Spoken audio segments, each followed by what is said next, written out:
The memories go back as far as I can remember of Mom always being there. If we came home from school, Mom was home. If we needed to go to piano lessons or the swimming pool or choir or a doctor's appointment, Mom was there.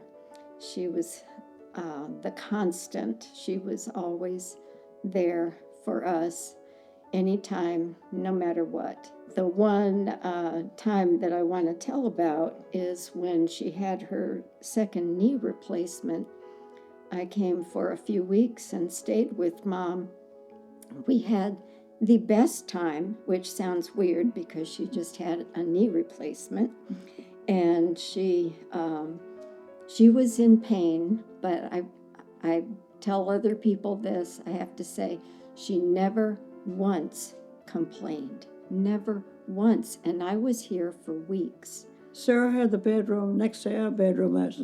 I remember it for a long time. And I remember how neat and pristine she kept it. I mean, you could see her bed and see where she slept in bed at night and slept out, and it looked like she hadn't even slept in it. And all of her things, she called her scoochies, were sitting all around on the table and just at the right place. And when the maid came to clean, she said, "I can't clean because of all the scoochies." And I said, "Don't touch those things. They're where they ought to be." And she likes right where they are. And that's the way Sarah is. She likes things where they are, and she wants them there. And she's like that today. She wants things in a proper place. When I was a little girl, I would be sort of in the background, and Mom and Dad would have the church vestry over for parties, and Mom somehow was put in the position of feeding all these people in our home, and the kitchen was a factory of food preparation. And Mom would be making meatballs and dips and cheese sticks, and everything would come out of the kitchen and be placed around the house perfectly, and everybody had plates and things to eat. And she just made it look so easy. What I remember about Meg is I always had a big dress-up box.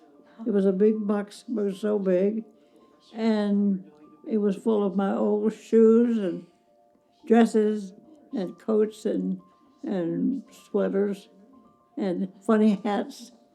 And Meg and her friend Martha would go in and dress up with the old things that were in the box and parade through the house and for fun. And I used to love seeing them parade around the house in all these old clothes that I had saved for the dress-up box.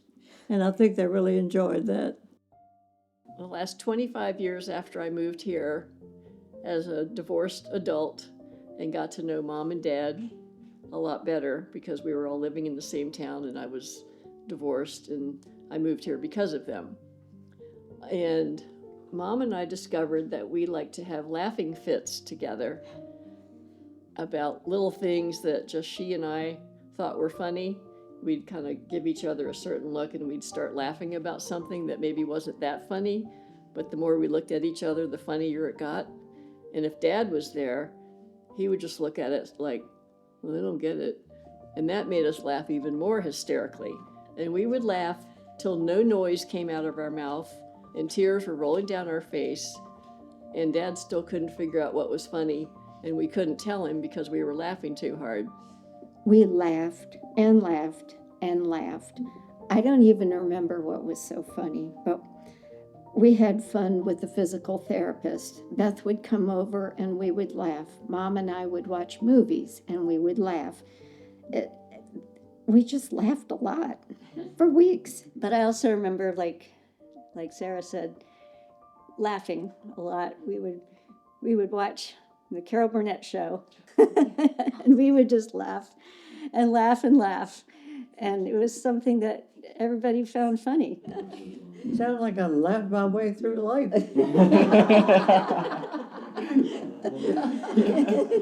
Pretty much. Pretty much. Not a brain in my head, but I laugh. And one in particular case was down at the Kings Mill Marina. The three of us went down there, and Mom and I were going to feed the ducks some bread, and Dad always had his camera with him. So Mom and I started feeding the ducks, and they all came over, and they started walking all over us and attacking us. And we started laughing hysterically, and Dad was filming it, and we just thought that was the funniest thing, and we couldn't stop laughing. And Dad was just standing there like, what's so funny? And even now when I think about it, it's funny. But she and I always had laughing fits together. And that's one of my favorite memories of my mother. My favorite memory was Beth. I think she was a very organized person right from the beginning. And she went out and got a job at the local restaurant when I didn't even know she was going to be working. And I thought that was very enterprising of her. It was a summer job. And later I remember that she did some babysitting for me when I had to go briefly. I don't think it was overnight, but she was in charge of Edward and Sarah. And I felt very responsible, that I felt that she was responsible for watching over them. So, and she's been a responsible person, a very organized person. Mm-hmm. And I think that's what I remember about her. But then, who could forget the memory of going to Scotland and England when I was 10 with Mom and Dad. That was my first overseas trip, my first time on an airplane.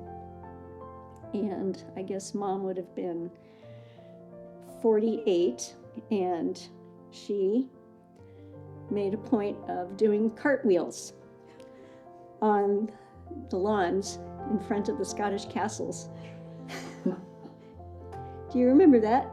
And the fact that we were on this island out in England and in front of the castle didn't make any difference to me. So I did a cartwheel on the lawn in front of the castle. In front of all the other tourists. And we just thought it was wonderful. Dad took pictures of her doing cartwheels in Scotland. At the castles. And I thought, well, that's pretty neat that my mom can do a cartwheel. Was in her 70s and 80s. She would be on the carousel riding a horse. Oh, good. Almost a carousel. Not going to miss the fun. She's the easiest person to be around on the whole planet, and just consistently a friend and supporter, and fun and funny, and it hasn't stopped, not in 97 years, even though I didn't know her before I was born, but as far back as I can remember. The easiest person to be with, kindest person I know. That's so nice. Excellent.